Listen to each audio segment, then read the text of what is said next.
नमस्कार, DD news पर आप देखना शुरू कर चुके हैं हमारी खास चर्चा का प्रोग्राम। मैं हूं लाल चंद्र सिंह। केंद्रीय चुनाव आयोग ने 5 राज्यों के विधानसभा चुनावों के कार्यक्रमों का ऐलान आखिरकार कर दिया। मध्य प्रदेश, राजस्थान, छत्तीसगढ़, तेलंगाना और मिजोरम में चुनाव की तारीखों का ऐलान होते ही इन राज्यों में आचार संहिता भी लागू हो गई। इस बार खास बात यह है कि पहली बार इन राज्यों में वोटिंग करने वालों मतदाताओं की संख्या 60 लाख से भी ज्यादा है और महिलाओं की भागीदारी तो खास है ही। लेकिन इन 5 राज्यों में क्या है चुनावी गणित, अभी किन की सरकारें हैं, कितनी सीटें हैं, इन सारी चीजों का हम इस खास प्रोग्राम में विश्लेषण करेंगे और आज की चर्चा इसी पर होगी। जुड़ेंगे हमारे साथ 2 बेहद खास मेहमान। लेकिन सबसे पहले जरा एक रिपोर्ट देख लीजिए कि किस तरह से चुनावी बिगुल बजा दिया गया है। 5 राज्यों में चुनावी शंखनाद हो गया। चुनाव आयोग ने राजस्थान, छत्तीसगढ़, मध्य प्रदेश, तेलंगाना, मिजोरम के विधानसभा चुनाव के लिए तारीखों की घोषणा कर दी है। इसके साथ ही इन 5 राज्यों में चुनाव आचार संहिता लागू हो गई। मिजोरम में 7 नवंबर को वोट डाले जाएंगे तो छत्तीसगढ़ में 2 चरणों में वोटिंग होगी। ये तारीख 7 नवंबर और 17 नवंबर होगी। मध्य प्रदेश में चुनाव 17 नवंबर को होंगे। राजस्थान में 23 नवंबर को वोट डाले जाएंगे, जबकि सबसे अंत में मतदान की तारीख तेलंगाना में 30 नवंबर है। सभी 5 राज्यों में मतगणना 3 दिसंबर 2023 को होगी। मुख्य चुनाव आयुक्त राजीव कुमार ने बताया कि मिजोरम, छत्तीसगढ़, राजस्थान, तेलंगाना और मध्य प्रदेश की विधानसभा सीटों को मिलाया जाए तो कुल सीटें 679 होंगी। Now coming to the polling stations, there would be 1.77 lakh polling stations in these 5 states, and of which 1.01 would have webcasting facility. We have prescribed 50% webcasting, and with a liberty to the states on the basis of vulnerabilities to increase it on their own. So this would be close to 1.01 lakh. Then all this would be monitored through the control rooms, and the number of women managed polling stations there would be 17,734 polling stations which will be model polling stations. चुनाव में किए जाने वाली घोषणाओं और चुनावी वायदों पर मुख्य चुनाव आयुक्त राजीव कुमार ने कहा कि मैनिफेस्टो में घोषणाएं करना राजनीतिक दलों का अधिकार है, तो वहीं जनता का भी अधिकार है कि वो जान सकें कि ये वादे कैसे पूरे किए जाएंगे। कमीशन ने एक परफॉर्मा इशू किया था जिसमें ये बताने के लिए प्रस्ताव एक कंसल्टेशन पॉलिटिकल पार्टीज के साथ की गई थी, and that pro forma is in public domain. ये परफॉर्मा बेसिकली ये कहता है कि पॉलिटिकल पार्टीज को अपने मैनिफेस्टो में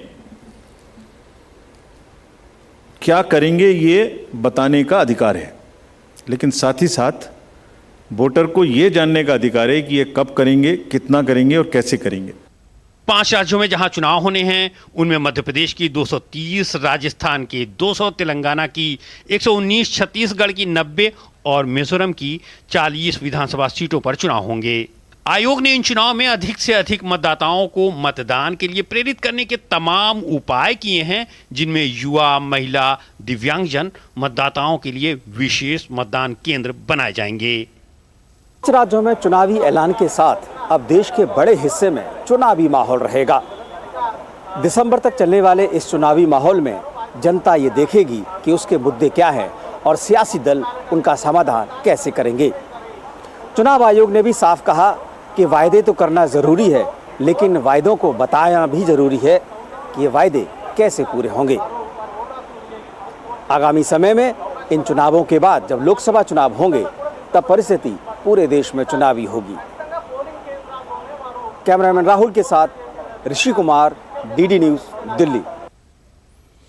जी, तो चुनावी शंखनाद हो गया है और क्या कुछ इन 5 राज्यों के चुनावों का गणित है और इन 5 राज्यों में जो चुनाव होने हैं वो कितने अहम हैं, क्योंकि जब बात इन चुनावों की होती है तो इसे सीधा जोड़ने का काम होता है साल 2024 के आम चुनाव से। इसी पर चर्चा करने के लिए हमारे साथ शेखर अय्यर वरिष्ठ पत्रकार जुड़ चुके हैं और साथ में हमारे साथ अनिल कुमार बंसल जी भी जुड़ चुके हैं। बहुत बहुत स्वागत आप दोनों का, अनिल सर और शेखर सर, आप दोनों का इस चर्चा में बहुत बहुत स्वागत। आप लोग इस चर्चा में पहले भी योगदान देते रहे हैं। मैं आज शुरुआत करता हूं शेखर सर आपसे कि जिस तरह से कि ये 5 राज्यों में से 4 राज्यों में एक चरण में चुनाव रखा गया है, जबकि छत्तीसगढ़ में 2 चरण में चुनाव रखा गया है। नक्सल प्रभावित राज्य है, कुछ राज्यों में नक्सलियों का प्रभाव है, तो ये बिल्कुल उम्मीद के मुताबिक ही है शेखर सर। बिल्कुल, और आप देखेंगे अलग अलग दिनों में है। इसका मतलब इलेक्शन कमीशन ने सब कुछ सर्वे करके पूरा एसेस करके ये डिक्लेयर किया है। और जैसे पहले होता था काउंटिंग और रिजल्ट के दिन एक ही दिन है जी, तो यही बात है। और सारी चीजें 1 महीने में हो रहा है, जब चुनाव शुरू से लेकर आप देखेंगे अंतिम चरण तक, उसके बाद रिजल्ट, ये सब कुछ 1 महीने के अंदर ही सारा एक्सरसाइज इन्होंने रखा है।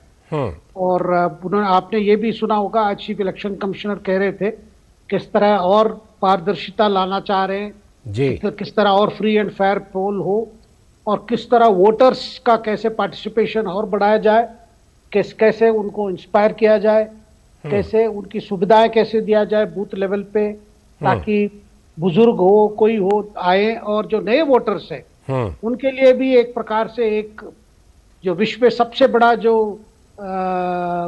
डेमोक्रेसी का जो पर्व है उस पे वो भी ज्यादा ये पे पार्टिसिपेट करें। ये भी आज एक तरफ से हमने देखा, चीफ इलेक्शन कमीशन की तरफ से कहा गया। मैं लौटता हूं आपके पास।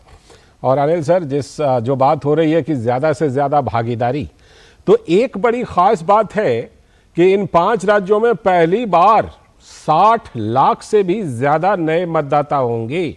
ये बड़े ही महत्वपूर्ण होंगे किसी भी पार्टी के लिए, क्योंकि इनका वोट जिस तरफ ज्यादातर जाएगा उनकी संभावना सत्ता में आने की ज्यादा हो जाएगी। अनिल सर, हाँ बिल्कुल सही बात है, क्योंकि ये लोग पहली बार मतदान करेंगे और हम इनको पूरी स्लेट भी मान सकते हैं। जो युवा वर्ग हैं, अभी पहले से मतदान नहीं करते रहे हैं, जो लोग अधेड़ हैं या बुजुर्ग हैं वो पहले से मतदान करते रहे हैं, उनके अपने राजनीतिक सोच भी हो सकती है और उनका दायरा भी हो सकता है। जो युवा मतदाता हैं वो देश के मतलब सोचने का उनका नजरिया थोड़ा भिन्न माना जाता है। जैसे वो जात पात, सांप्रदायिकता, क्षेत्रवाद, इन बातों से ऐसा समझते हैं कि ऊपर उठकर सोचते हैं और देश की विकास, राष्ट्रीय एकता, अखंडता, इन बातों पर ज्यादा ध्यान देते हैं और संकीर्णता और क्षेत्रीयता वाली बातें जो है उनको ज्यादा रास नहीं आती। जो युवा पीढ़ी है, आप जानते हैं, सबको विकास चाहिए और सब देश की प्रगति चाहते हैं, दुनिया में देश का नाम रोशन हो ये चाहते हैं। तो निश्चित रूप से या जो आपने बात कही कि इनका जो रुझान है वो मतदान को काफी हद तक प्रभावित करेगा, इसे हम नकार नहीं सकते।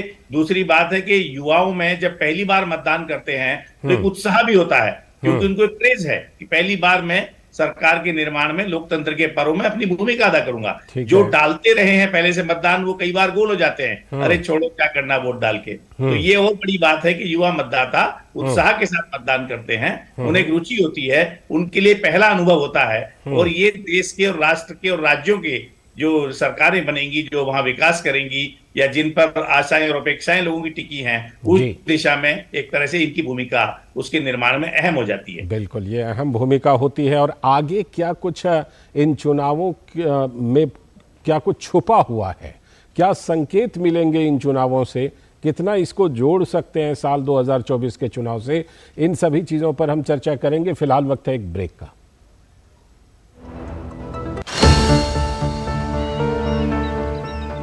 जो बनकर मेरा हमसफर आएगा, सिर्फ उसी को फर्क नजर आएगा।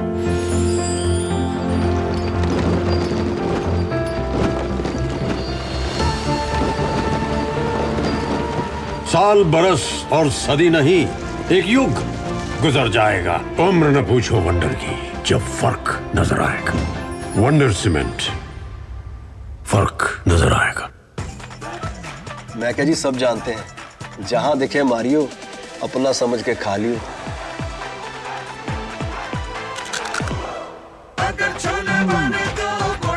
गोल्डी छोले मसाले, जहां जाए रिश्ते बनाए, जहां जाए रिश्ते बनाए, गोल्डी मसाले।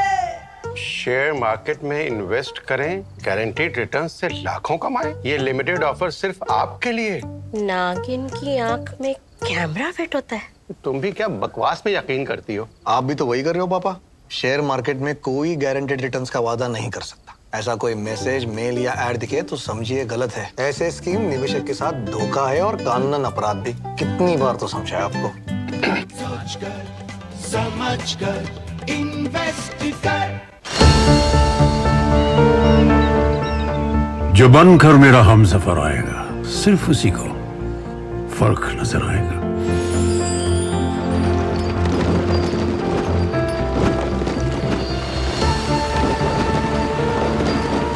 साल बरस और सदी नहीं, एक युग गुजर जाएगा। उम्र न पूछो वंडर की, जब फर्क नजर आएगा। वंडर सीमेंट, फर्क नजर आएगा। स्वागत है ब्रेक के बाद। 5 राज्यों के चुनावी गणित पर हम चर्चा कर रहे हैं। हमारे साथ दोनों खास मेहमान जुड़े हुए हैं। शेखर सर के पास मैं चलता हूं। जिस तरह से कि देखिए 4 पार्टियां ऐसी हैं जो इन 5 राज्यों से ज्यादा जुड़ी हुई हैं, जिनको हम कह सकते हैं कि ये ज्यादा जुड़ी हुई हैं। कांग्रेस पार्टी है, भारतीय जनता पार्टी है, बीआरएस है और एमएनएफ है। इन 4 पार्टियों को हम ज्यादा कह सकते हैं कि इन 5 राज्यों में इन्हीं का ज्यादा स्टेक है। किनके लिए कितनी बड़ी चुनौती, शेखर सर? बिल्कुल लालचंद जी, देखिए ऐसा है, हमने देखा 2018 में भी देखा कि असेंबली चुनाव का परिणाम इसी राज्यों में, जिन राज्यों में भी चुनाव होने वाले हैं जी, उसका और लोकसभा चुनाव का कोई ज्यादा हमने कोई बड़ा असर नहीं देखा। क्योंकि 2018 में आपको याद होगा कांग्रेस जीती थी राजस्थान, छत्तीसगढ़ और मध्य प्रदेश में। लेकिन लोकसभा चुनाव में शानदार मैंडेट बीजेपी को प्रधानमंत्री मोदी जी के नेतृत्व में मिला था सेकंड टर्म के लिए। तो इस बार लेकिन जो नैरेटिव बनती है ये चुनाव को लेकर, क्योंकि इस चुनाव का सब लोग इसी तरह देख रहे हैं भाई इसका क्या इंपैक्ट होगा जाके लोकसभा चुनाव में। मैं मानता हूं एक नैरेटिव का ज्यादा होगा, क्योंकि इसके बाद जो नैरेटिव चलेगी, दूसरी तरफ हम देख रहे हैं विपक्ष 26 पार्टियां इकट्ठे हुए लेकिन एक बैनर में आ गए, लेकिन आपस में कुछ भी बात नहीं बन पाई। कौन प्रधानमंत्री होगा, क्या कार्यक्रम रहेगा, क्या, वो सब अभी तय नहीं हो पाया, ना हो पाएगी मुझे जो लग रहा है इंडिकेशन। और दूसरी तरफ प्राइम मिनिस्टर के नेतृत्व में बीजेपी बड़ी कॉन्फिडेंट है कि 2024 में दोबारा तीसरी बार मैंडेट मिलेगा और प्रधानमंत्री स्वयं चाहते हैं कि ये तीसरी मैंडेट ऐसा मिले, एक प्रकार से मैसेज भी जाए लोगों ने फर्स्ट चॉइस पे बीजेपी को चुना है। एक तरफ है। दूसरी बात, ये राज्य चुनाव में ज्यादातर राज्य इश्यूज आते हैं और राजस्थान और छत्तीसगढ़ में कांग्रेस शासन रही है पिछले साल, तो क्या उपलब्धियां थी, लोगों को क्या किया नहीं किया, तो ये बातें, और साथ में भ्रष्टाचार के आरोप को लेकर भी है। मध्य प्रदेश में लगातार 19 साल आप देख रहे शिवराज सिंह चौहान जी मुख्यमंत्री रहे जी, तो उनका कई कार्यक्रम उन्होंने किया है, कई विकास के कार्यक्रम, कई ये, और हर जगह यही बात आ रही है भाई लोक सेवा के लिए किस पार्टी ने कितना दे पाया और आगे क्या देने की बात हो रही। ठीक है। और साथ साथ में राष्ट्रीय मुद्दे भी कभी जुड़ जाते हैं भाई, देश का भविष्य किसके हाथ में से, बिल्कुल बिल्कुल ये बात भी आती है इस चुनाव में। और दूसरी चीज हम देख रहे हैं जो इस चुनाव का एक महिला आरक्षण बिल पार्लियामेंट में अभी पास हुआ है। जी जी, तो ये महिला आरक्षण को लेकर, महिलाओं का शक्तिकरण को लेकर, ये भी इस चुनाव में भी ये बात आएगी किस पार्टी ज्यादा महिलाओं को दे पा रहा है अभी तक। और ये भी कि जहां पर इस चुनाव में लागू नहीं है, जहां पर बीजेपी सत्ता में है मध्य प्रदेश में, वहां 35% सारे सरकारी नौकरियों में भी आरक्षण दे दिया है अपने राज्य में बीजेपी ने। बिल्कुल, तो मुझे लगता है महिला आरक्षण भी एक बात है। और कांग्रेस, अभी आज भी हमने देखा कांग्रेस वर्किंग कमेटी की भी मीटिंग हुई, उन्होंने ये कास्ट सर्वे को बड़ा मुद्दा बनाने की एक बड़ा डिसीजन लिया है कि देश भर में हम कास्ट के आधार पर एक सर्वे करवाएंगे, सेंसस करवाएंगे लोकसभा चुनाव के पश्चात। और आपने देखा होगा ठीक 2 दिन पहले, यानी चुनाव घोषित 1 दिन पहले, कल राजस्थान सरकार ने भी एक प्रकार से सर्वे की एक ऑर्डर इश्यू कर दी। वो भी मुझे आश्चर्य लग रहा है भाई, जब चुनाव उनका फोकस उसी पर है, आप क्यों अभी ऑर्डर इश्यू कर रहे हो। लौटता हूं आपके पास। जी लौटता हूं। अनिल सर, आम तौर पर ये कहा जाता है, इसी पर जो बात अभी शेखर सर से हमने चर्चा की कि कौन कौन सी पार्टी के लिए कितनी बड़ी चुनौती, किस तरह की चुनौती, और ये भी जोड़ लीजिएगा कि आमतौर पर ये कहा जाता है कि सेमीफाइनल है, लेकिन हम जानते हैं कि नतीजा, आप चाहे पिछला तजुर्बा अभी शेखर सर बता रहे थे, तो वो नहीं होता कि हाँ सेमीफाइनल था ये या नहीं था, क्योंकि फिर तो सेमीफाइनल के नतीजे कुछ और आ जाते हैं और फाइनल के नतीजे कुछ और होते हैं। देखिए, ये तो बात बिल्कुल सही है, और ये जो शेखर भाई ने कहा कि नैरेटिव बनता है, पर ये जो 2019 और 2014 के जो चुनाव हुए हैं उसमें ये बात बिल्कुल पूरी तरह विभाजित हुई है कि जब केंद्र का चुनाव होगा तो वहां ये देखा जाता है कि नरेंद्र मोदी के सामने विपक्ष का चेहरा कौन है। तो वहां निश्चित रूप से एक अलग तरह का मतदान की प्रक्रिया अलग तरीके से, वहां ट्रेंड अलग तरीके से तय होता है, जो हमने देखा जैसे मध्य प्रदेश में, छत्तीसगढ़ और राजस्थान। पिछली बार कांग्रेस की सरकारें बनी तो लगता था कि लोकसभा चुनाव में भाजपा यहां झटका खा जाएगी, पर राजस्थान में देखिए कि सारी की सारी सीटें भाजपा जीत गई, और वही स्थिति मध्य प्रदेश में रही, वही छत्तीसगढ़ में रही, एक दो सीटों को छोड़ दें तो ये ट्रेंड बिल्कुल उलट गया। अब जैसे कर्नाटक में भी हम देख सकते हैं पिछले दिनों जैसे कांग्रेस जीती है, या हिमाचल में कांग्रेस जीत गई, लेकिन हिमाचल में लोकसभा की 4 सीटें बीजेपी ने जीती थी, उत्तराखंड में सारी सीटें जीती थी 5। इसी तरह से जो है आप गुजरात में देखिए। तो ये जो सारी स्थितियां हैं, अब हम ये मानकर नहीं चल सकते कि विधानसभा चुनाव के नतीजे लोकसभा चुनाव को प्रभावित करेंगे ही। हाँ, अगर बीजेपी के पास मुद्दा दूसरा है, वो ये कहते हैं कि अगर राज्य और केंद्र दोनों में एक ही दल की सरकार हो, एक ही विचारधारा की सरकार हो, एक ही कार्य प्रणाली और योजनाओं में विश्वास करने वाली सरकार, यानी डबल इंजन जिसे कहते हैं, डबल इंजन की सरकार है, तो उससे विकास की गति को नए आयाम मिलते हैं, योजनाएं तेजी से बनती हैं, उनमें गतिरोध पैदा नहीं होता, टकराव पैदा नहीं होता। मान लो आयुष्मान भारत योजना है या दूसरी कोई केंद्र की योजनाएं हैं, तो वो तेजी से लागू होती हैं। ये केंद्र का अपना, भाजपा का अपना एक स्टैंड है, जिससे हम नकार भी नहीं सकते, क्योंकि सामंजस्य अगर राज्य और केंद्र में होगा तो इसमें कोई दो राय नहीं कि विकास की गति तेजी से बढ़ती है। तो ये अपना एक बीजेपी का स्टैंड है। पर छत्तीसगढ़, राजस्थान और मध्य प्रदेश, हम जानते हैं कि इन 3 राज्यों में मोटे तौर पर मुकाबला कांग्रेस और बीजेपी के बीच ही है। और तेलंगाना में जरूर जो बीआरएस है वो एक तरह से एंटी इनकम्बेंसी, क्योंकि भ्रष्टाचार के बहुत आरोप हैं, असंतोष है पार्टी में, सब तो लेकिन जब से तेलंगाना बना है तब से वही सत्ता में है। त्रिकोणीय या चतुष्कोणीय मुकाबला वहां हो सकता है, क्योंकि बीजेपी का भी वहां अपना प्रभाव रहा है, पहले से रहा है, आज से नहीं।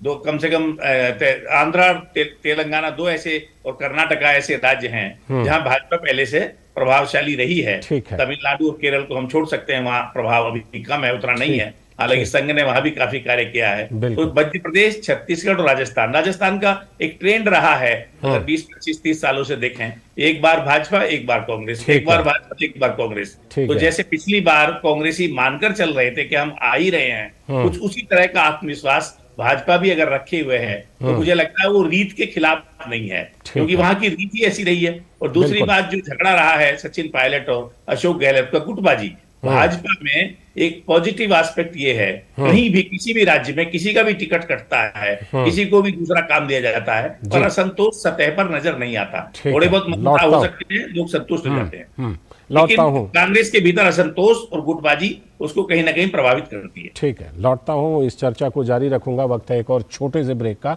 ब्रेक से लौटकर फिर चर्चा को आगे बढ़ाएंगे।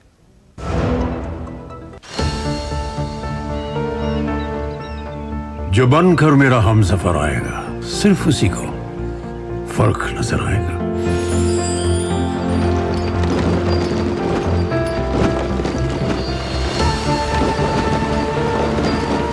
साल, बरस और सदी नहीं, एक युग गुजर जाएगा। उम्र न पूछो वंडर की, जब फर्क नजर आएगा। वंडर सीमेंट, फर्क नजर आएगा।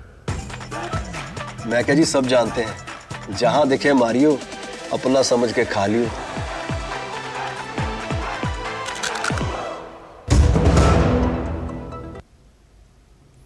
स्वागत है ब्रेक के बाद। अब बात कर लेते हैं वायदे, मुद्दे, इन सब चीज़ों की। शेखर सर, जो आप मुख्य चुनाव आयुक्त कह रहे हैं कि देखिए वायदा करना ठीक है, पार्टियों का अधिकार है, लेकिन लोगों को भी ये अधिकार है कि वो ये जानें कि ये वायदे पूरे होंगे कैसे।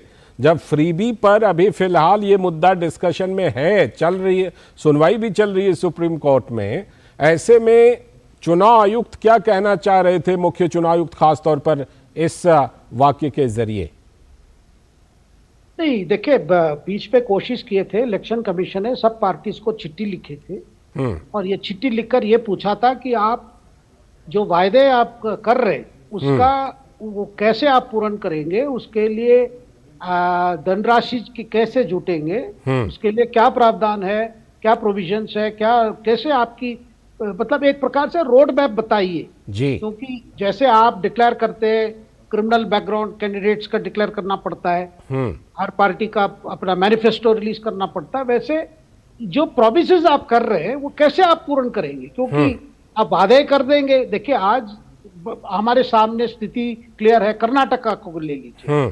कर्नाटका में ऐसा कुछ सब कुछ वादे किए गए, भाई बस फ्री हो जाएगा, वो फ्री हो जाएगा, लेकिन वास्तविकता क्या है आज कर्नाटका में?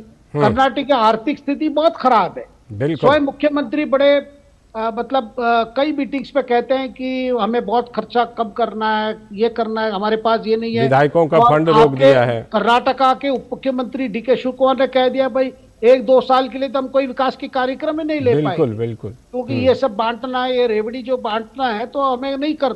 अच्छा, अभी एक प्रेशर आ रहा है जो मैं कहना चाहता हूँ, राहुल गांधी जी और प्रियंका गांधी जी स्वयं अपनी तरफ से घोषणा करते जा रहे हैं, छत्तीसगढ़ हो, मध्य प्रदेश हो, वो घोषणा कर देते। यहाँ भी यही प्रेशर था, बिल्कुल, भाई पहले घोषणा हो चुकी थी और राजस्थान में यही हुआ है, भाई कई चीजें घोषणा करती है, ठीक है। तो चुनाव जीतने के लिए जो प्रेशर बनता है एक पार्टी पे, वो कुछ कह देते हैं भाई हम ये दे देंगे, फ्री दे देंगे, वो कर देंगे, ये कर देंगे, लेकिन सच बात यह है कोई चीज फ्री नहीं होता। ठीक है कि अगर आप कुछ फ्री कुछ दे रहे हैं और कुछ और विकास का कार्यक्रम जो है, देखिए गरीब को उनके जो अति गरीब है, गरीब कल्याण एक मुख्य सुशासन के एक मुख्य चिन्ह है, लेकिन साथ में ये भी है कि आप गरीब को पैर पकड़ के जब खड़े होने के लिए मदद करते हो वो ज्यादा अच्छा विकास होता है। मतलब ये भी है आप एक प्रकार से विकास को नहीं रुका सकते हो। लौटता हूं अनिल सर, जो बात की शेखर सर कह रहे हैं कि देखिए जो आपके नाम अगर अपराध का कोई रिकॉर्ड है तो आपको वो डिक्लेयर करना पड़ता है, लेकिन अभी ये फ्रीबी वादे को लेकर के कि इसको कैसे पूरा करेंगे, इसकी कोई बाध्यता, कानूनी बाध्यता तो है नहीं, तो ऐसे में तो अंधाधुंध वादे हमको देखने को मिल सकते हैं। देखिए, ये सुप्रीम कोर्ट में भी जब विषय चल रहा है अभी, तो एक दुविधा है। दुविधा ये है कि हम किसी पर घोषणाएं करने पर रोक नहीं लगा सकते, क्योंकि लोकतंत्र में ये अधिकार सबको है, पर ये कम से कम मतदाताओं को ये अपेक्षा है, जैसे कि चुनाव सुप्रीम कोर्ट ने पहले बंदिश लगाई कि अगर कोई अपराधी प्रवृत्ति का है या उसकी पृष्ठभूमि है या उसके देनदारी लेनदारी क्या है, दिवालिया किस्म का है, ये सब चीजें जो उम्मीदवार को के बारे में जानने का मतदाता का अधिकार उसके मौलिक अधिकार में है। तो अब उसके बाद उसको अपनी संपत्ति की घोषणा करनी पड़ती है, शिक्षा की घोषणा करनी पड़ती है और उसकी संपत्ति और देनदारी सब करना पड़ता है, आपराधिक पृष्ठभूमि का भी। तो उसी तरह से भले ये मैंडेटरी ना हो, पर ये कहीं नैतिक उनके दायित्व में आ जाए कि भाई आप जो योजना बना रहे हैं उसका एक फॉर्मेट भी हो, तो इससे राजनीतिक दलों को लाभ ही होगा, क्योंकि लोग उनकी बात को विश्वसनीय मानेंगे। अभी तो वो जो घोषणाएं करते हैं, बहुत सारे लोग मानते रहे कुछ नहीं है तो वोट लेने के लिए कहते ही रहते हैं, उनको लोग ज्यादा गंभीरता से नहीं भी लेते। तो एक तो लोकतंत्र में उनकी जवाबदेही जनता के प्रति है, जनता के लिए चुनकर जा रहे हैं, तो जनता को उन्हें कम से कम बताना चाहिए। अगर ये मैंडेटरी चुनाव आयोग नहीं भी करता या ऐसा कोई कानूनी प्रावधान नहीं है, यहीं पर है कि जब तक मैंडेटरी नहीं बनाया जाएगा तब तक तो राजनीतिक दल चूकेंगे नहीं शायद, लेकिन फिलहाल फिलहाल बहुत बहुत शुक्रिया अनिल सर आपका जुड़ने के लिए और शेखर सर आपका भी जुड़ने के लिए। तो ये जो 5 राज्यों के विधानसभा चुनाव हैं, सेमीफाइनल कहा तो जा रहा है, लेकिन सवाल ये है कि हमने देखा है कि कई बार ये सेमीफाइनल साबित होते भी हैं, कई बार नहीं भी होते हैं, लेकिन अहमियत तो इन 5 राज्यों की है, क्योंकि देश में कुल अगर 4000 से ऊपर विधानसभा सीटें हैं तो उनमें से करीब करीब 700 सीटें इन 5 राज्यों में हैं। फिलहाल आज की चर्चा में इतना ही, लेकिन डीडी न्यूज़ पर खबरों और कार्यक्रमों का सिलसिला लगातार जारी। नमस्कार।